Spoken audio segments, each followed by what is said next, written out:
শুটকি ভুনা করে নিচ্ছিলাম। হঠাৎই মনে চাইলো শুটকি ভুনা খাওয়ার জন্য, তো তাৎক্ষণিক রান্না করলাম।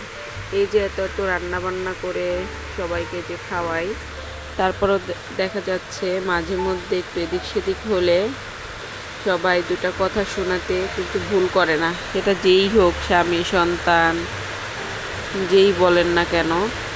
তো তখন আসলে খুবই খারাপ লাগে, আর নিজের কাছে নিজেকেই ছোট লাগে যে কাদের জন্য কি করছি। আসলে দিন শেষে নিজের ভালো লাগাটা নিজেকেই খেয়াল রাখতে হয়।